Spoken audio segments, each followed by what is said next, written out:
आदिशक्ती मुक्ताईची पालखी ही जवळपास 318 वर्षापासून या बुलढाणा शहरामध्ये येते। हे आमचं जे मंदिर आहे हे पुरातन 350-400 वर्षापूर्वीचं मंदिर आहे, ज्याचा जीर्णोद्धार मी आताच केला आणि वारकऱ्यांची व्यवस्था नसते म्हणून हे मंदिर उभारलं आणि वारकरी भवन देखील उभारलं। आज ही पालखी 6 जूनला त्या ठिकाणी निघते आणि आषाढी एकादशीला पंढरपूरला त्या ठिकाणी पोहोचते। जवळपास 6 जिल्ह्यातून 500-600 किलोमीटरचं अंतर कापत ही वारकरी सगळे त्या ठिकाणी पोहोचतात। आज बुलढाण्यामध्ये धूमधडक्यामध्ये मुक्ताईच्या पालखीचं स्वागत त्या ठिकाणी झालं। आम्ही सगळ्यांनी पूजा अर्चना त्या ठिकाणी केली।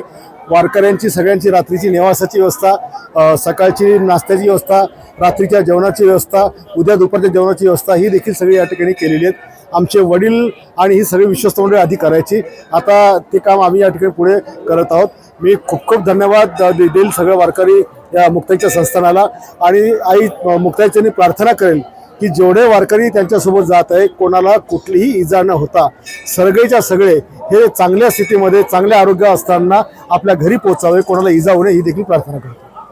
वारकऱ्यांनी खंत व्यक्त केली की इतर पालख्याप्रमाणे ज्याप्रमाणे संत ज्ञानेश्वर असतील, संत एकनाथ असतील या पालखीला अनुदान भेटते त्याप्रमाणे आपल्या संत मुक्ताबाईंच्या पालखीला अनुदान भेटते। 100% मागच्या वर्षी एकनाथ शिंदे मुख्यमंत्री असताना तेहू आळंदीहून निघणाऱ्या तुकाराम महाराजांच्या पालखीला अनुदान त्या ठिकाणी सगळ्या याला दिलं गेलं, पण मुक्ताईच्या पालखीला अनुदान दिलं जात नाही।